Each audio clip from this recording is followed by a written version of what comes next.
Eu convido os irmãos para abrirem as suas Bíblias em Apocalipse, no capítulo 1.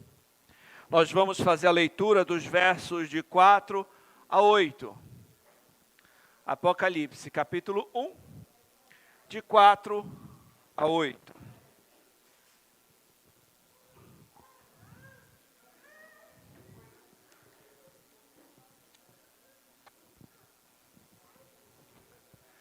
É o último livro da Bíblia.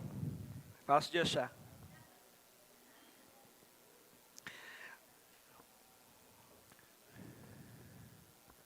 João, às 7 igrejas que se encontram na Ásia. Graça e paz a vós outros, da parte daquele que é, que era, que há de vir, da parte dos 7 espíritos que se acham diante do seu trono, da parte de Jesus Cristo, a fiel testemunha, o primogênito dos mortos e o soberano dos reis da terra. Aquele que nos ama e pelo seu sangue nos libertou dos nossos pecados. Nos constituiu reino, sacerdotes para o seu Deus e Pai. A ele a glória e o domínio pelos séculos dos séculos. Amém. Eis que vem com as nuvens, e todo olho o verá, até quantos os traspassaram. Todas as tribos da terra se lamentarão sobre ele, certamente. Amém. Eu sou o Alfa e o Ômega, diz o Senhor Deus, aquele que é, que era, que há de vir, o Todo-Poderoso. Vamos ao Senhor em oração. Santo Deus e Pai, Todo-Poderoso, nós estamos diante da Tua santa palavra, Senhor. Ela que é a lâmpada para os nossos pés, que é a luz para o nosso caminhar, que é o alimento para a nossa alma, Senhor. Nesse momento, eu te peço, prepara os nossos corações como um solo fértil, para receber a Tua boa semente. Eu reconheço que sem Ti, Pai, eu nada posso fazer. Então te suplico, usa-me como um instrumento Teu para falar com fidelidade a Tua palavra, para a Tua igreja que aqui se reúne. Que o Teu nome, Senhor, seja glorificado. Eu oro em nome de Jesus. Amém. Queridos, no domingo passado, nós demos início a uma nova série de sermões em nossa igreja, sobre o livro de Apocalipse.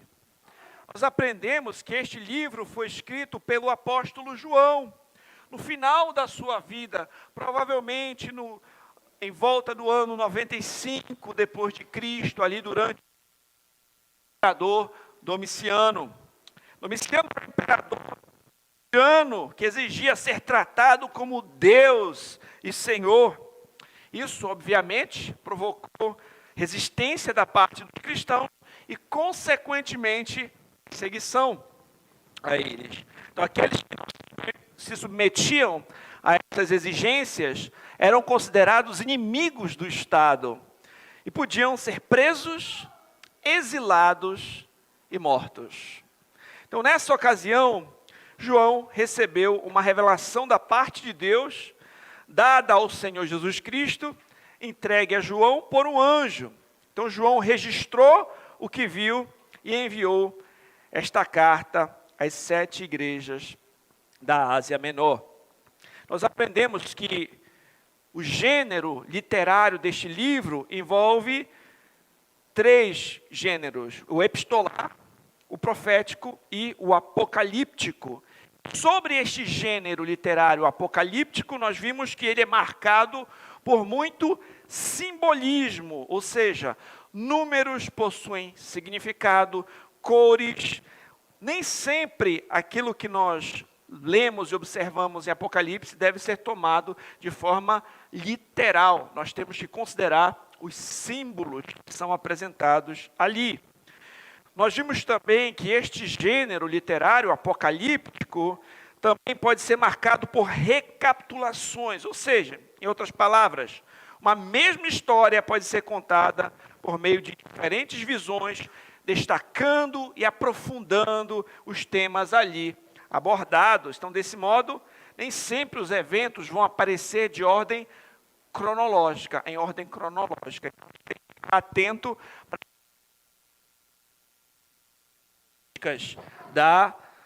do gênero literário apocalíptico. E vimos também que há uma bem-aventurança prometida àqueles que leem, ouvem e guardam as palavras dessa profecia. E isso deve nos estimular, né, a estudarmos este livro, como disse na semana passada. Sendo assim, nós vamos avançar hoje para a saudação do livro, que é encontrada nos versos 4 a 8, como eu já li aqui. Em primeiro lugar, nós vamos observar a saudação. João, as 7 igrejas que se encontram na Ásia. Graça e paz a vós outros. Presta atenção nessa palavra, da parte, da parte daquele que é, que era, que há de vir, da parte dos 7 espíritos que se acham diante do seu trono, da parte de Jesus Cristo, a fiel testemunha, o primogênito dos mortos, o soberano dos reis da terra. Em primeiro lugar, o texto começa com João. Eu já mencionei a vocês que João se trata do apóstolo de Cristo, o apóstolo João. E o texto inicia com uma saudação, né, como uma saudação de uma carta. O autor é mencionado aqui, trata-se de apóstolo João, e no versículo 9 ele vai se apresentar melhor. Ele diz assim: eu, João, irmão vosso, companheiro na tribulação, no reino, na perseverança, em Jesus, achei-me na ilha chamada Patmos, por causa da palavra de Deus e do testemunho de Jesus. Então essa apresentação demonstra que João era alguém bem conhecido da parte dessas igrejas da Ásia Menor, da parte ocidental da Ásia Menor. Hoje seria a atual Turquia, o local em que essas igrejas ficavam. E ele diz, o destinatário agora, as 7 igrejas que se encontram na Ásia. O texto apresentado agora, falando desses destinatários, diz que os destinatários seriam as igrejas que se encontram na Ásia. E o versículo 11 nomeia quais são essas igrejas. Éfeso, Esmirna, Pérgamo, Tiatira, Sardes, Filadélfia e Laodiceia. De fato, existiam essas igrejas e cada uma estava num contexto específico que vai ser tratado posteriormente. Mas, como nós vimos na mensagem anterior, o número 7 significa o quê? Plenitude, completude.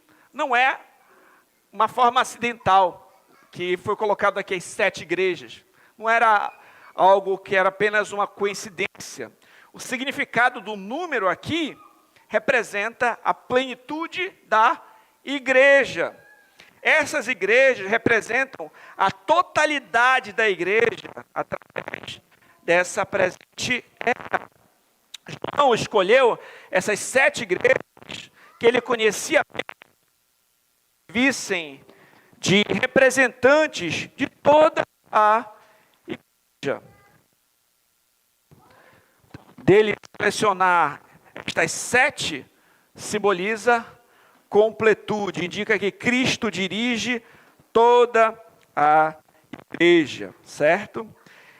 E ele continua dizendo, graça e paz a vós outros. Então essa palavra, graça e paz, nessa ordem, resume os meios e os fins e o fim da salvação de Deus. A graça, o que é? O amor, a graça é o favor imerecido de Deus.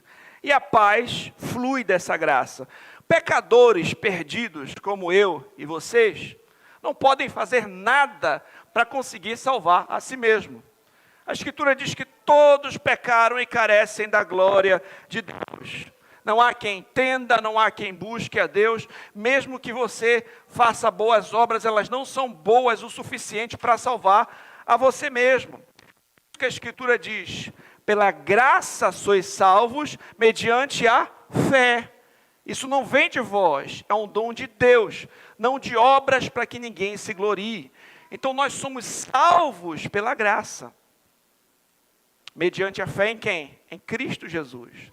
Né? Então, em Cristo, nós somos salvos pela graça, nós somos reconciliados com Deus e podemos desfrutar de paz com Deus. A Escritura diz, justificados, pois, mediante a fé, temos paz com Deus por meio do nosso Senhor Jesus Cristo. Né? Então, nós somos salvos pela graça mediante a fé em Cristo e por isso desfrutamos de paz com Deus. Daí a saudação, graça e paz. Né? Se tornou uma saudação apostólica comum.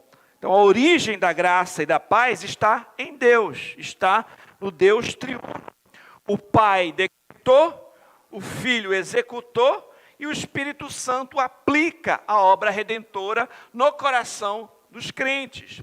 O texto prossegue, então, com a saudação por parte de cada pessoa da Trindade. Isso aqui é belíssimo.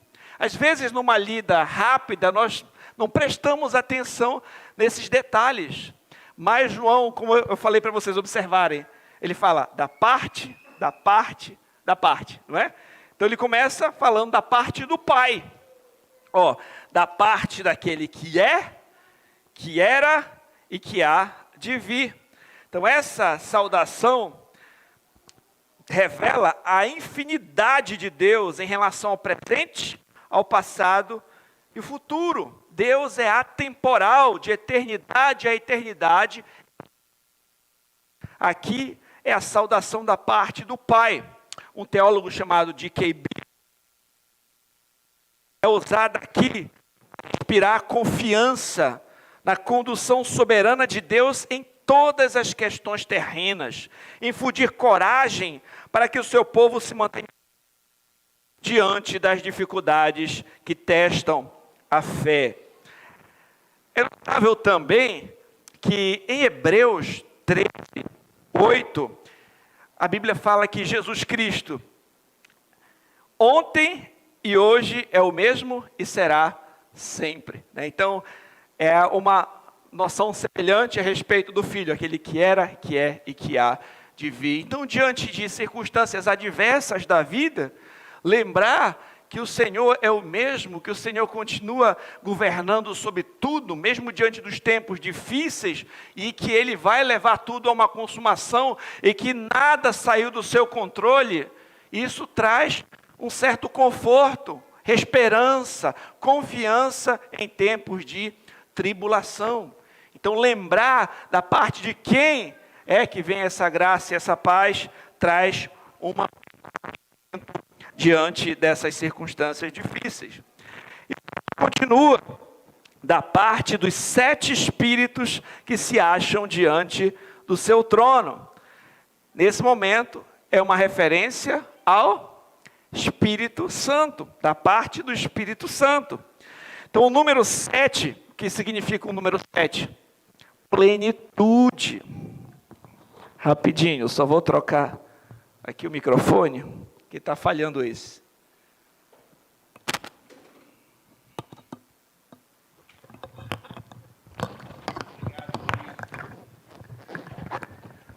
Diz aí um verdadeiro israelita, aqui no Adolo. Oi. Obrigado, irmão. Então, nós vemos aqui da parte dos 7 espíritos que se acham diante do trono. E quando a gente pegou as ferramentas da semana passada, a respeito do texto apocalíptico, nós aprendemos isso, que o 7 significa plenitude. Agora nós podemos utilizar essa ferramenta aqui neste texto. Então o número 7 representa a plenitude. Os 7 espíritos aqui mencionados são uma referência ao Espírito Santo. Os 7 espíritos referem-se ao Espírito Santo na plenitude de suas operações, influências no mundo e na igreja. É algo semelhante que nós encontramos aqui, o que nós lemos em Zacarias 4, do 1 ao 6. Zacarias diz assim, preste atenção: tornou o anjo que falava comigo e me despertou, como a um homem que é despertado do seu sono. E me perguntou: que vês? Respondi: olho e eis um candelabro todo cheio de ouro, e um vaso de azeite em cima com as suas 7 lâmpadas e 7 tubos, um para cada uma das lâmpadas que estão em cima do candelabro.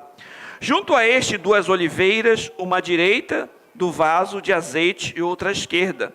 Então perguntei ao anjo que falava comigo: meu senhor, o que é isto? O Zacarias está falando de uma visão a respeito de um candelabro com 7 lâmpadas ali, todo de ouro. E ele pergunta: o que é isso? Respondeu-me o anjo que falava comigo: não sabes tu o que é isso? Respondi: não, meu senhor. Prosseguiu ele e me disse: esta é a palavra do Senhor a Zorobabel: não por força nem por poder, mas pelo meu Espírito, diz o Senhor dos Exércitos. Então o profeta descreveu um candelabro com 7 lâmpadas, e o significado da visão foi: não por força nem por poder, mas pelo meu Espírito. Então ali aqueles candelabro com 7 lâmpadas, representando aqui o Espírito, o poder do Espírito. Então acontece algo semelhante aqui: 7 Espíritos como plenitude, representando o Espírito Santo, certo? Então nós vimos da parte do Pai, da parte do Espírito Santo, e o texto prossegue da parte de Jesus Cristo, o Filho, né? Jesus Cristo é descrito aqui como fiel testemunha. Então também tem uma tríplice descrição a respeito de Cristo. Fiel testemunha, isso remonta o Salmo 89, verso 36 e 37, diz assim: a sua posteridade durará para sempre, o seu trono como o sol perante mim, ele será estabelecido para sempre como a lua, e o fiel como testemunha no espaço, com a testemunha no espaço. Então, Cristo é chamado dessa fiel testemunha. Um teólogo chamado R.C. Sproul, sobre esse texto, disse o seguinte: que por causa da iminência da perseguição que ameaçava suprir o testemunho cristão, Apocalipse está cheio do tema testemunho. Jesus Cristo é a testemunha preeminente. Imitar a Cristo pode envolver martírio. O próprio Apocalipse é um testemunho que tenciona fortalecer o testemunho dos leitores. Sua mensagem tem plena autoridade e autenticidade divina. Quando você vai observar a palavra grega para testemunha, o testemunho, essa palavra é martis, né? Que posteriormente daria origem à palavra martírio. Aqueles que sustentavam o seu testemunho, mesmo diante de ameaças, mesmo diante até mesmo de uma morte violenta, sofrida. Então os mártires, por exemplo, foram testemunhas fiéis que sustentaram a sua pregação, a sua palavra até o fim. Então Cristo é a fiel testemunha, ele é apresentado como esse que sustentou, ali a mensagem até o final. E ele é chamado também do primogênito dos mortos. Ele é aquele primogênito dos mortos que venceu a morte, que exerce autoridade absoluta sobre os mortos e os vivos. É interessante notar que, como assim Jesus é o primeiro dentre os mortos, dentre aqueles que ressuscitaram dos mortos, por assim dizer? Lázaro não tinha sido ressuscitado, por exemplo, ou outras pessoas que foram ressuscitadas ali, pelos servos de Deus no passado? Sim, nós temos o testemunho de outras pessoas que ressuscitaram, mas qual é a diferença? Esses que foram ressuscitados, depois morreram de novo. Então Lázaro foi ressuscitado, mas depois passaram alguns anos, algumas décadas, ele morreu. Assim como todos os outros que foram ressuscitados antes. Mas Jesus Cristo ressuscitou para viver para sempre. Um corpo agora incorruptível, glorificado. Então ele é o primogênito dentre os mortos. E Colossenses 1,18 diz que ele é a cabeça do corpo da igreja. Ele é o princípio primogênito entre os mortos, para em todas as coisas ter a primazia. E o próprio livro de Apocalipse, no capítulo 1, no verso 18, diz assim: aquele que vive, estive morto, mas eis que estou vivo pelos séculos dos séculos, e tenho as chaves da morte e do inferno. É por isso que ele é o primogênito entre os mortos, porque ele morreu, mas está vivo pelos séculos dos séculos. Ele ressuscitou para viver para sempre.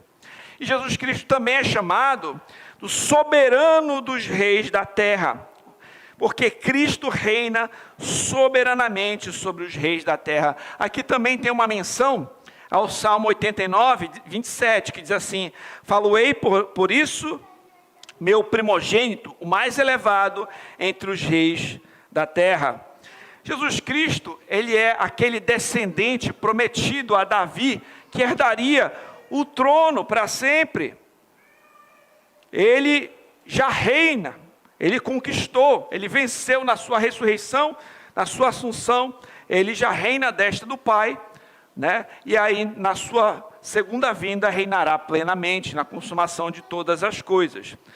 Os imperadores, naquele contexto, como eu já afirmei, estavam começando a quererem ser adorados como Deus. Domiciano queria ser chamado de Senhor e Deus.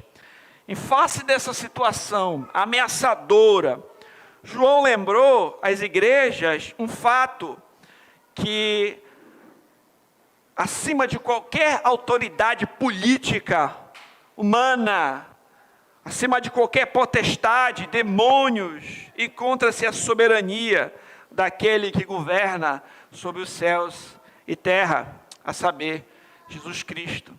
Então, ele apresenta Jesus Cristo como soberano dos reis da terra. E aqui, parando para refletir sobre essa porção que nós lemos, dessa saudação por parte de cada pessoa da Trindade, e dessa descrição tríplice a respeito de Cristo, nós pensamos e tiramos algumas reflexões para a nossa vida. Gente, muitas seitas negam a doutrina da Trindade. Vocês sabiam disso? Muitas seitas negam a divindade de Cristo. Todavia, a doutrina da Trindade é claramente expressa nas Escrituras e pode ser notada em textos como esse que nós acabamos de ler. Pode ser que essas pessoas que negam a divindade de Cristo batam na porta da sua casa e tentam te convencer do contrário. Mas você precisa estar firmado nas Escrituras para conhecer as bases da sua fé. Esse texto, por exemplo, é muito claro, João, da parte de Deus, do Pai, da parte do Espírito, da parte do Filho. Ele faz a saudação aqui.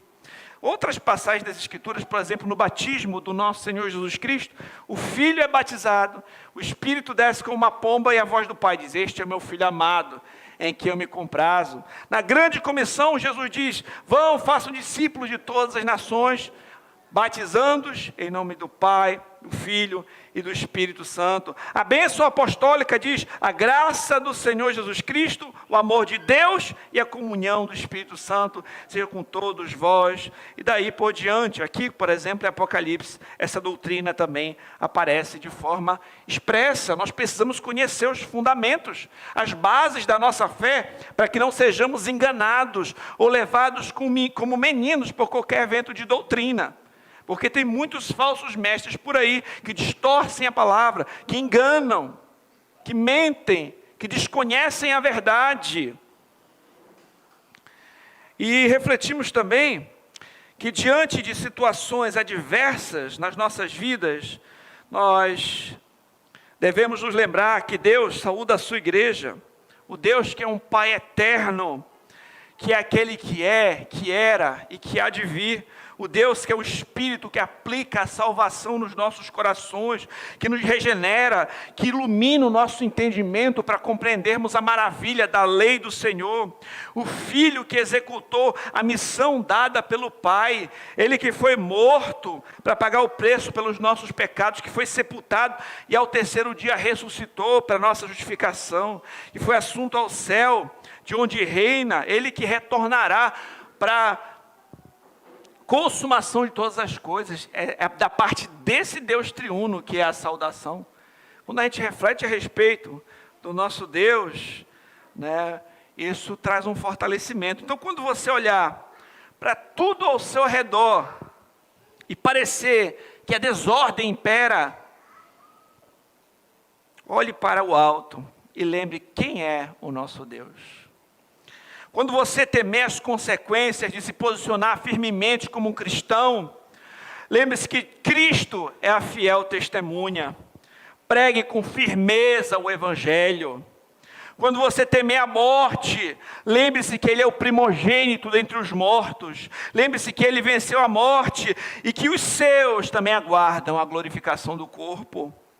Quando você temer os governantes dessa terra, os poderes, os inimigos, os demônios, lembre-se que Cristo é soberano sobre todos eles. Prostre-se diante do Senhor e você não terá que temer mais ninguém. A sua vida está nas mãos do Senhor? Você confia em Cristo como Senhor e Salvador da sua vida de verdade? Joel Bick, no seu livro, disse o seguinte: a menos que você receba o testemunho e a autoridade de nosso Senhor Jesus Cristo, você não poderá ser salvo. Ele é o grande profeta do nosso Deus, Ele veio para nos instruir, Ele é a testemunha fiel, o primogênito dos mortos, o príncipe dos reis da terra. Ele está à destra do Pai em glória, exercendo domínio sobre todas as coisas no céu e na terra. Deus exaltou grandemente a Cristo e deu-lhe o nome que está acima de todo nome. Ele está no trono do universo e Ele estará lá até que todos os seus inimigos sejam postos por escabelo dos seus pés. Ele diz: toda a autoridade no céu e na terra me foi dada. É só em Jesus Cristo que nós podemos ter paz com Deus. É só em Jesus Cristo que nós podemos ter salvação. É só em Jesus Cristo que nós podemos ter vida eterna. Fora de Cristo, todos estão perdidos. Estão cegos. Cegos. Por isso você precisa se certificar. De fato, eu sou um cristão. Eu creio em Jesus. Eu faço parte desse povo, quem Ele comprou com seu sangue, a sua igreja. Então, esse é o nosso primeiro ponto. A saudação. Em segundo lugar, nosso segundo ponto, a adoração. O texto prossegue dizendo: aquele que nos ama, pelo seu sangue, nos libertou dos nossos pecados e nos constituiu reino, sacerdotes para o seu Deus e Pai. A Ele a glória, o domínio pelos séculos dos séculos. Amém. Então, como resultado, a respeito do cumprimento do que Cristo fez, como lemos ali no Salmo 89, no final do versículo, João agora irrompe em uma doxologia. O que é uma doxologia? É uma adoração. Ele exclama e adora ao Senhor, mais especificamente aqui, a Cristo. Ele diz assim: aquele que nos ama. Só de ler isso já deve trazer um grande consolo e conforto aos nossos corações. Esse Cristo que é soberano, esse Cristo que é o primogênito dos mortos, esse Cristo que é a fiel testemunha, nos ama. E a maior prova de amor já foi demonstrada, você sabia disso? Romanos 5,8 diz assim: mas Deus prova o seu próprio amor para conosco, pelo fato de ter Cristo morrido por nós, sendo nós ainda pecadores. João 3,16 diz que Deus amou o mundo de tal maneira que deu o seu Filho unigênito, para que todo aquele que nele crê não pereça, mas tenha a vida eterna. Então os primeiros cristãos, eles estavam a ponto de enfrentar ali perseguições duras. Talvez eles poderiam pensar que o amor de Deus tinha se obscurecido, porque o mal somente dominava. Mas apesar de todas essas experiências ruins, Deus ama, e foi demonstrado por um acontecimento histórico. Esse amor foi demonstrado, a morte do nosso Senhor Jesus Cristo. Deus já demonstrou esse amor. Cristo nos amou, Cristo nos ama, Cristo ama o seu povo, a sua igreja, as suas ovelhas. E pelo seu sangue nos libertou dos nossos pecados.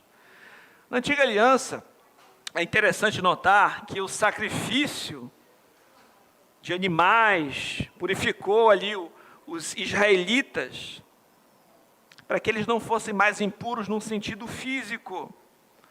E muito mais, o sangue de Cristo nos lava de todo o pecado, lava a consciência do crente. Ele nos limpa espiritualmente para que nós possamos adorar a Deus com liberdade, para que nós possamos ter paz com Deus, ser reconciliados com Deus.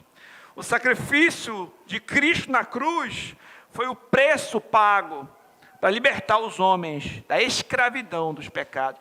O nosso maior problema, meus irmãos, não é financeiro. O nosso maior problema não é que nós não temos muitos bens, não é que nós não temos um carro do ano, não é que nós não conseguimos quitar o apartamento. Nosso maior problema não é porque a gente não teve uma promoção no trabalho. O nosso maior problema, meus irmãos, é o pecado. Porque o que adianta o homem ganhar o mundo inteiro e perder a sua própria alma? O que daria o homem em troca da sua alma? A única forma de nós não sermos condenados com Satanás e seus demônios e lançados no inferno é porque alguém pagou o preço pelos nossos pecados na cruz. É porque o sangue de Cristo foi derramado na cruz do Calvário e nos libertou dos nossos pecados. Nenhuma condenação há para aqueles que estão em Cristo Jesus. Apocalipse 5:9 diz assim: entoavam um novo cântico dizendo: digno és de tomar o livro e abrir-lhes os selos, porque foste morto e com o teu sangue compraste para Deus os que procedem de toda tribo, língua, povo e nação. E o texto prossegue dizendo: nos constituiu reino, sacerdotes para o seu Deus e Pai. Um teólogo chamado Simon Kistemaker, falando sobre esse assunto, disse assim: o reino de Jesus se distingue de um reino terreno. Como ele disse a Pôncio Pilatos, ele tem cidadãos em todas as áreas, setores e segmentos da vida.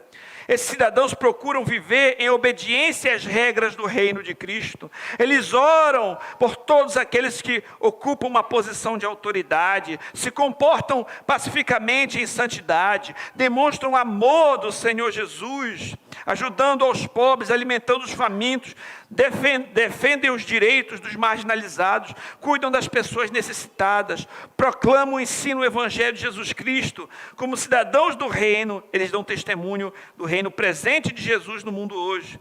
Os seguidores de Cristo que compõem o seu reino honram como Senhor dos senhores, Rei dos reis, e oram diariamente: venha o teu reino.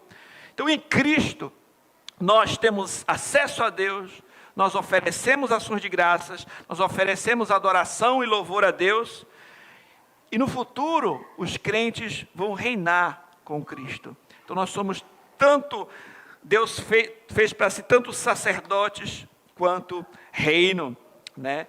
Então nós oramos para que esse reino venha a ser estabelecido na sua plenitude, que acontecerá na consumação de todas as coisas na segunda vinda de Cristo. Nós já buscamos viver como cidadãos desse reino, já aguardando aquele ainda não, que será a consumação de todas as coisas. 1 Pedro 2,9 diz assim: vós sois raça eleita, sacerdócio real, nação santa, povo de propriedade exclusiva de Deus, a fim de proclamar as virtudes daquele que vos chamou das trevas para a sua maravilhosa luz. Então, o objetivo do Senhor em resgatar esses pecadores, nós pecadores estamos perdidos, é produzir uma ordem de sacerdotes reais, cujo trabalho é servir, é adorar, é honrar, é louvar ao nosso Deus e Pai, o Pai do nosso Senhor Jesus Cristo. Israel foi chamado no Antigo Testamento para fazer isso, e esse é o privilégio que a igreja tem agora, a igreja de Cristo. As atribuições que foram dadas a Israel agora pertencem a todos os crentes de todas as nações que são libertos dos seus pecados pelo sangue de Jesus. Então, ele nos constituiu reino e sacerdote. Ele nos tirou dessa condição de morte e vida, não para que a gente continue vivendo de uma vida devassa e pecaminosa, mas que venhamos servi-lo, venhamos fazer parte do seu reino, que venhamos adorá-lo, né? Em Cristo nós temos acesso a Deus, em Cristo nós adoramos a Deus, fazemos parte do seu reino, somos servos do Senhor, somos súditos desse rei. Ele é o Senhor da nossa vida. A Ele a glória, o texto prossegue, a Ele a glória, o domínio pelos séculos dos séculos. Amém. E aqui tem essa doxologia, essa adoração, que é muito parecida com aquele final de Romanos 11, quando o apóstolo Paulo diz assim, porque dele, por meio dele e para ele são todas as coisas, glória pois a ele eternamente. Amém. Queridos, alguém pode se sentir desamparado diante das adversidades da vida. Às vezes nós perdemos pais, filhos, amigos, pessoas se afastam da gente, pessoas padecem. Pode ser que em certas situações você possa se sentir sozinho, desamparado. Mas as ovelhas do Senhor sempre devem lembrar de uma coisa: Ele nos ama. Ele é Deus conosco. Ele é Emanuel. Ainda que uma mãe esqueça do filho que amamenta, eu, todavia, jamais me esquecerei de ti. O Senhor não esquece do seu povo. O Senhor nos ama. Ele demonstrou esse amor, enviando o seu Filho para morrer por nós. Ele nos comprou com o seu sangue. Ele nos libertou do pecado.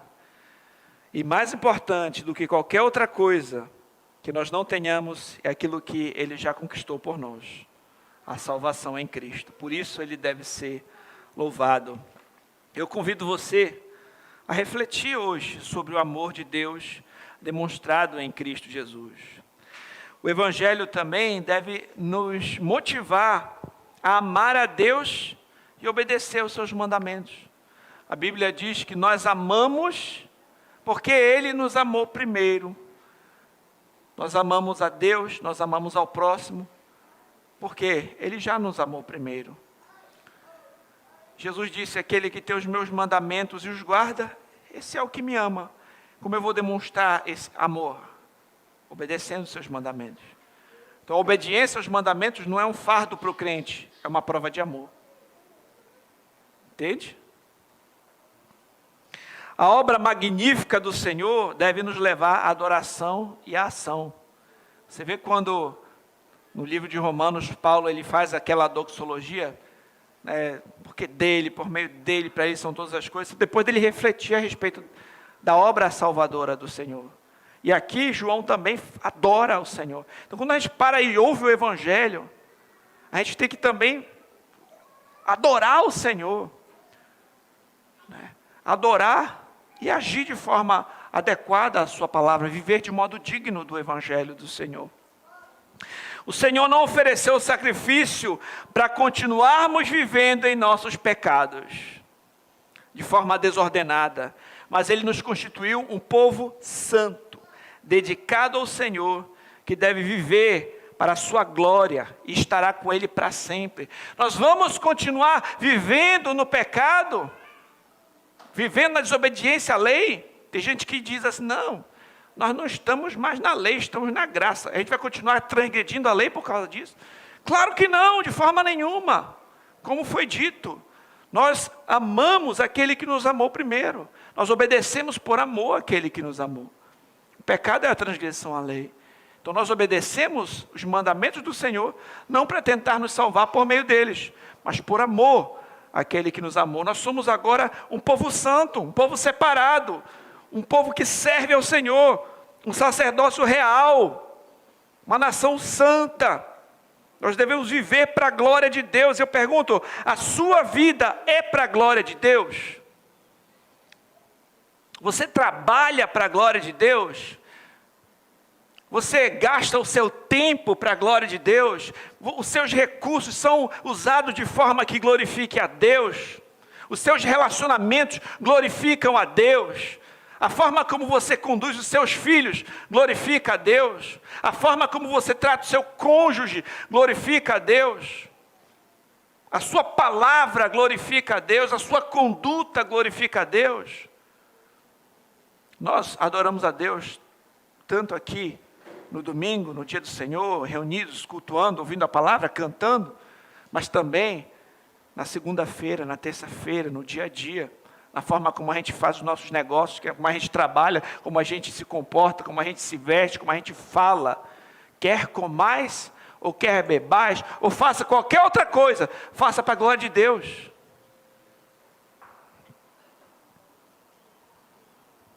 Em terceiro e último lugar, nós temos uma profecia.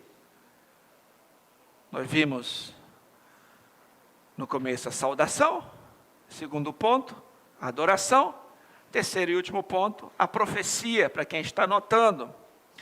Eis que vem com as nuvens, todo olho verá, até quantos o transpassaram. Todas as tribos da terra se lamentarão sobre ele. Certamente, amém. Eu sou o alfa e o ômega, diz o Senhor, aquele que é, que era e que há de vir, o Todo-Poderoso. Eis que vem com as nuvens. Então, nessa parte, nós temos um anúncio profético sobre a segunda vinda do nosso Senhor Jesus Cristo. Está enraizado também naquelas profecias que nós lemos desde o Antigo Testamento, no livro de Daniel, quando fala ali do Filho do Homem, Daniel 7,13, e referências também no Novo Testamento sobre a vinda do nosso Senhor Jesus Cristo. E no livro de Apocalipse, esse aqui é o primeiro anúncio sobre a segunda vinda de Cristo, que também aparecerá em outras partes, especialmente no final do livro. Sendo assim, só nesses versos que nós lemos aqui, já foi falado sobre o sofrimento de Cristo, já foi falado sobre a ressurreição de Cristo, sobre o sacerdócio e reinado de Cristo, e agora sobre o seu retorno iminente. Nessa pequena perícope que nós lemos aqui, fala sobre um resumo da obra do nosso Senhor Jesus Cristo de uma forma tremenda. Esse texto é muito rico. Você parar em casa e ler com calma depois, está falando sobre a obra do Senhor Jesus Cristo, envolvendo todos esses aspectos aqui. Agora até mesmo sobre a sua segunda vinda vai dizer. E o texto diz assim, licença aqui. E todo olho verá. Aqui nós entendemos uma coisa importante. Nesse pequeno verso a gente entende uma coisa importante que já corrige um equívoco. A segunda vinda de Cristo não será secreta, mas será pública, visível, todo olho verá.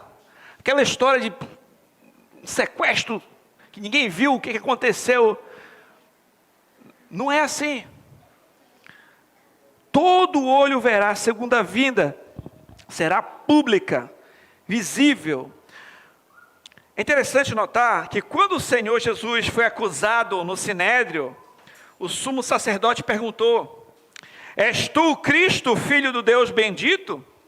Jesus respondeu: eu sou, e vereis o Filho do Homem assentado à direita do Todo-Poderoso e vindo com as nuvens do céu. Então, naquele momento, no Sinédrio ali, desafiaram, perguntando se ele era, de fato, o Messias, o Filho de Deus. Mas vai chegar o dia que ninguém mais terá dúvida sobre isso. Todo olho verá. O senhorio de Cristo hoje é confessado somente pelos crentes, mas naquele dia vai ser evidente para todo mundo. Isso é algo evidente. Até quantos o traspassaram? Provavelmente esse termo, até quantos o traspassaram, diz respeito tanto àqueles que literalmente o traspassaram ali, ferindo na cruz do Calvário, quanto a todos aqueles que zombam, que ridicularizam, que odeiam o Senhor. Aqueles que perfuraram o seu lado também o verão. É possível que essa expressão, até quantos o traspassaram, também inclui os demais que transpassaram mediante a sua vida de desobediência, diz um teólogo chamado William Hendrickson. Outros seguem a mesma linha, George Led, Simon Kistemaker, entre outros, J.K. Bill. Então, isso é um ponto que é muito comum, entender isso, que não se trata somente deles, mas também daqueles que odeiam o Senhor. E é interessante notar que Zacarias 12:10 diz o seguinte, olha o que diz Zacarias 12:10, sobre a casa de Davi, sobre os habitantes de Jerusalém, derramarei o espírito da graça e de súplicas, olharão para aquele a quem traspassaram, pranteá-lo-ão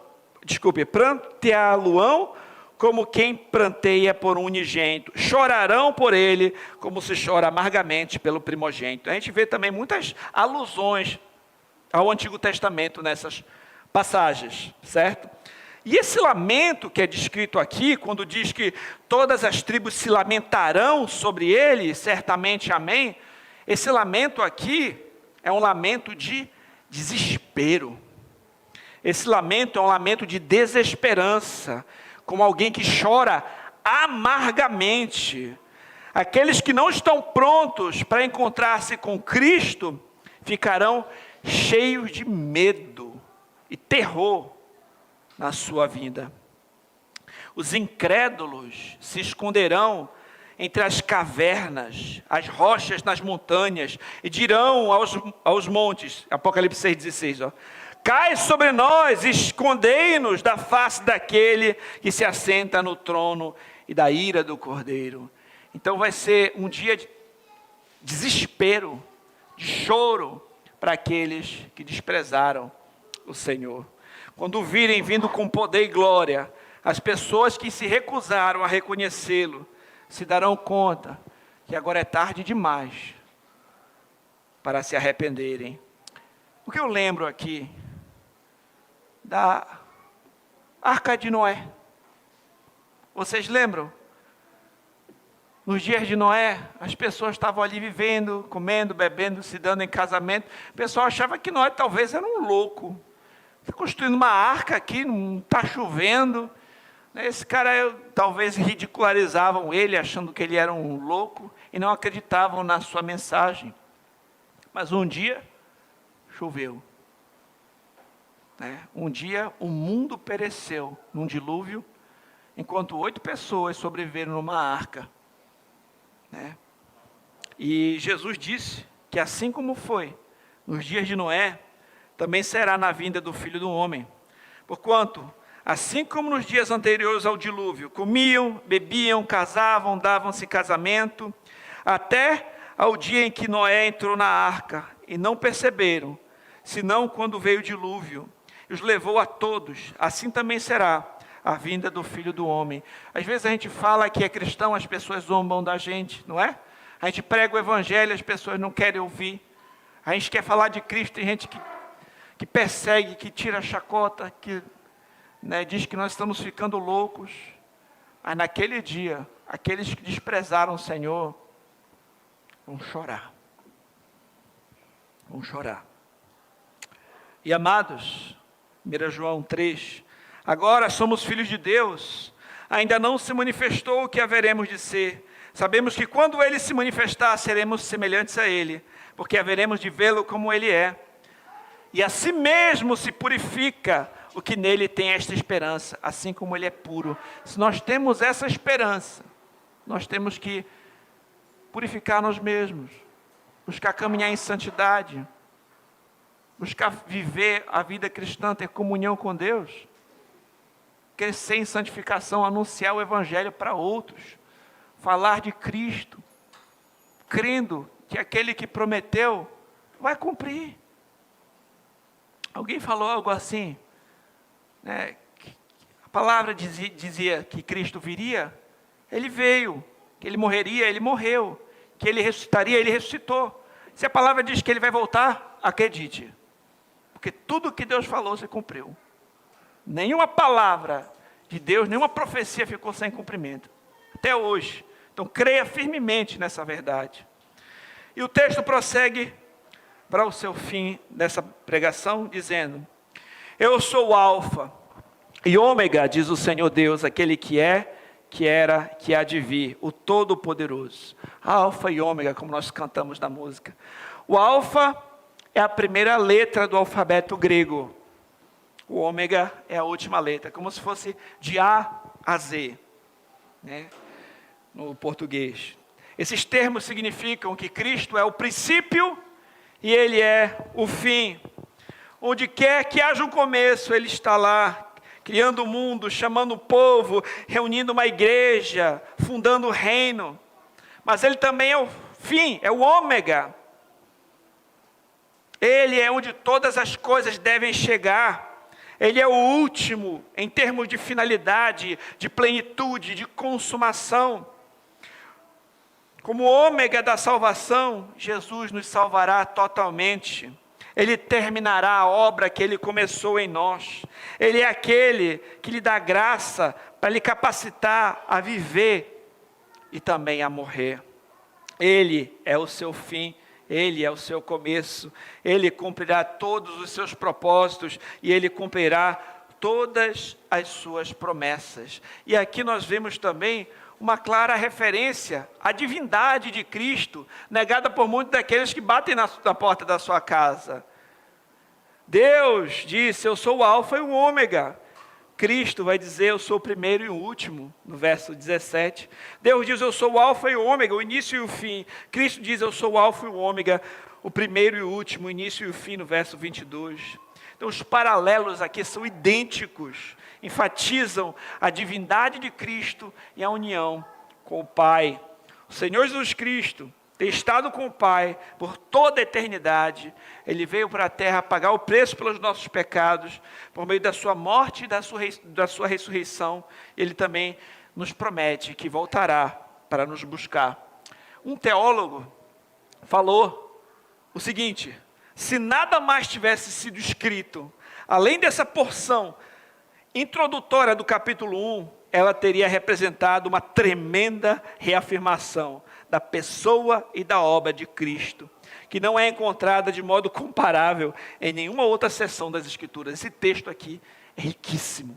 Leia de novo em casa, reflita sobre o que você ouviu aqui, medite. A segunda vinda do nosso Senhor Jesus Cristo, como nós lemos aqui, vai ser um dia de lamento para o descrente. Todavia, se alguém está nessa condição hoje, não crê no Senhor, está afastado dos caminhos do Senhor, renda-se a Ele enquanto há tempo. Busque ao Senhor enquanto você pode achar. Abandone o perverso, seus maus caminhos, volte-se para Deus, que é misericordioso, encontre perdão, salvação em Jesus. Não esteja entre esses que se lamentarão, mas esteja entre os que se alegrarão naquele dia. Pecador, se arrependa, creia em Cristo, confie nele. Cristo é o Senhor sobre toda a história. Ele levará todas as coisas a uma consumação. Ele também levará todo crente à perfeição. Aquele que começou a boa obra na nossa vida, há de completá-la, há de terminar. A gente enfrenta dificuldade aqui, né? É difícil a caminhada cristã. Aí tem tentações de todo lado. É o mundo, a carne, o diabo, tentações internas, externas, é luta. Aqui a gente ainda não está no estágio final, a gente está nessa batalha mesmo. Por isso que não pode baixar a guarda, tem que estar orando, lendo a Bíblia, tendo comunhão com a igreja, fazendo discipulado, buscando ajudar um ao outro. A gente precisa uns dos outros. Quão triste a gente fica que, sabendo das verdades, muitas vezes a gente peca. Crente há tantos anos, tão fácil para falar o que não deve, às vezes pensar o que não deve, sentir o que não deve, e está pedindo perdão a Deus. Mas naquele dia, o Senhor vai completar a sua obra, e nós vamos encontrar o verdadeiro descanso. O crente, depois que o Senhor voltar, e nossos corpos forem glorificados, não poderá mais pecar. Que coisa maravilhosa, que descanso e que alegria para o crente, olhar para o nosso Senhor e saber que Ele veio para nos resgatar. O sofrimento daqui, das dores, vão cessar. A gente lê o noticiário e vê, falam de guerras, pessoas sendo sequestradas, mortas, famílias desoladas, bombas caindo, mísseis. São notícias horríveis. Mas para aqueles que confiam no Senhor, Ele enxugará dos nossos olhos toda lágrima. Isso é um consolo maravilhoso. Vai passar. Vai ter um juízo para aqueles que viveram na impiedade e vão viver com Satanás para sempre, vão morrer com Satanás. Uma segunda morte, pelos séculos dos séculos, sofrendo pela eternidade afora. Mas aqueles que confiam no Senhor viverão em novos céus e nova terra, onde habita a justiça. Creia no Senhor, confie nessas promessas. Essas são as palavras daquele que não pode mentir. Você pode crer firmemente, porque quem prometeu é fiel. Quando Ele vier, nós seremos transformados, estaremos para sempre com o Senhor. E esses textos não deixam dúvida em relação à divindade de Cristo. O nosso Deus é o Deus triuno, Ele deve ser adorado. E aqueles que negam essa doutrina estão cegos. Eu concluo, então, lembrando dos pontos que falamos aqui. Nós vimos a saudação. João saúda as 7 igrejas com a graça e a paz de cada uma das pessoas da Trindade, da parte do Pai, do Espírito e do Filho. A adoração, João exalta Cristo em uma doxologia pela sua obra redentora. Ele lembra que Ele nos amou, nos libertou dos nossos pecados e nos constituiu um reino, sacerdotes para o seu Deus e Pai. Ele deve ser adorado. E vimos uma profecia.